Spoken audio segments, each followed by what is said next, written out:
Bonsoir et bienvenue à cette nouvelle édition de Direct. Ce soir, nous allons consacrer notre partie débat à deux volets. Le premier concernant le festival cinématographique du Centre catholique du Caire. Et notre invité sera Père Peter Daniel, chef de ce centre catholique.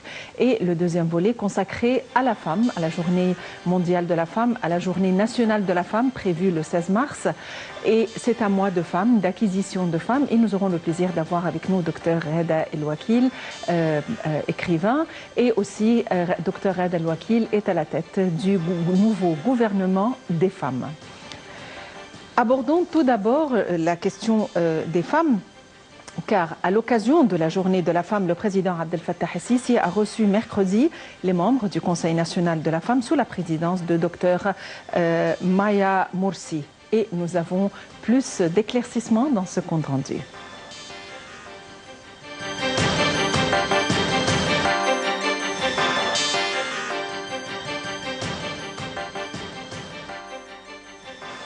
Depuis son accession à la tête du pays, le président Abdel Fattah el-Sisi a tenu à insister sur le rôle de la femme égyptienne dans le processus de développement et l'action politique, assurant que le Conseil a le plein appui de l'État.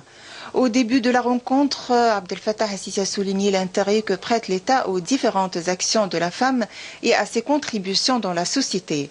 Le chef de l'État a demandé d'activer le rôle du Conseil dans les différentes questions d'ordre social ou politique.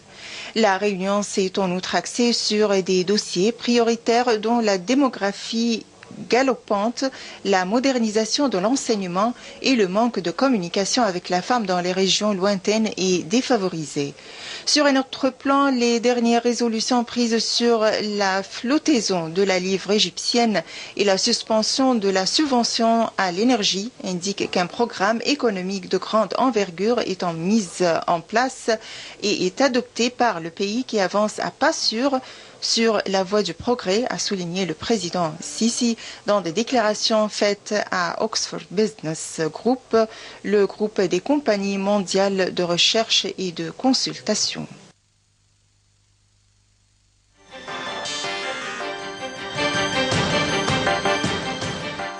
Il s'agit toujours des femmes, même au niveau des manifestations. Manifestations de femmes anti-Trump aux États-Unis, manifestations monstres contre la violence commise à l'encontre des femmes à Madrid et en Amérique latine. La journée de la femme a pris un tour très politique mercredi, donc non à la violence contre les femmes, non au mauvais traitement des femmes. Et donc voyons les détails dans ce compte rendu.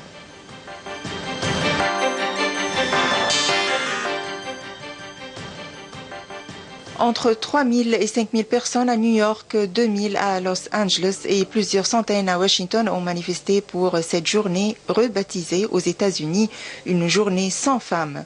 Ces dernières ayant été appelées à ne pas travailler pour marquer le coup. À New York, près de la Trump Tower, et à Washington, sous les fenêtres de la Maison-Blanche, de nombreuses manifestantes avaient lancé pour la grande marche des femmes du 21 janvier qui avait réuni des millions de personnes à travers les États-Unis pour protester contre l'investiture de Donald Trump la veille à Washington. En Espagne comme en Amérique latine, ce sont des dizaines de milliers de femmes qui sont descendues dans la rue pour dénoncer les violences dont elles sont encore trop souvent victimes. Au Brésil, l'aéroport international de Rio de Janeiro, Antonio Carlos Jobim, a changé symboliquement de nom, prenant pour 10 jours celui d'une militante contre la violence domestique, Maria da Pena. En Turquie, plus de 10 000 personnes, pour la plupart des femmes, ont descendu l'avenue Istiklal à Istanbul pour dénoncer à la fois la violence des hommes et le référendum prévu le 16 avril qui doit permettre au président Recep Tayyip Erdogan de renforcer ses pouvoirs présidentiels. En Asie aussi, des femmes se sont mobilisées pour condamner les violences qu'elles subissent. Ailleurs, les manifestations ont été plus limitées. À Moscou, un groupe de féministes a été brièvement interpellé après avoir manifesté dans l'enceinte du Kremlin. En France, ONG féministes et syndicats avaient appelé à cesser le travail et à manifester à partir de 15h40 selon leurs calculs. C'est à cette heure-là que, pour une journée de travail théorique de 8 heures, les femmes ne sont plus payées comme elles le devraient, à savoir autant que les hommes.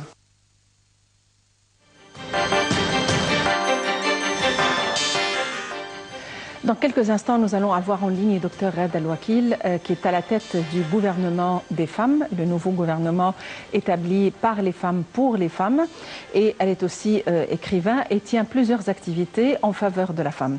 Mais avant de retrouver Dr Raed Al-Wakil, nous allons faire un petit saut en Irak, où le groupe terroriste Daesh a subi un double échec. Mercredi à Mossoul, avec la perte d'une prison où les terroristes auraient exécuté des centaines de personnes, et la fuite annoncée de son chef Abu Bakr el-Baghdadi.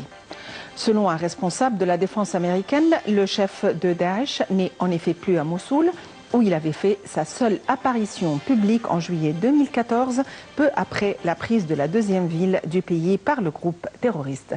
Plus d'informations dans ce compte rendu.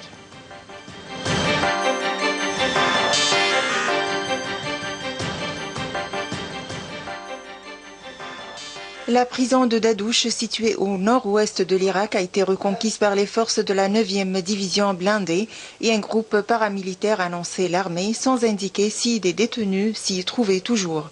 C'est dans cette prison qu'en juin 2014, les terroristes avaient exécuté 600 détenus, principalement des chiites, les forçant à s'agenouiller près d'un ravin avant de les y pousser et de brûler leur corps, selon Human Rights Watch.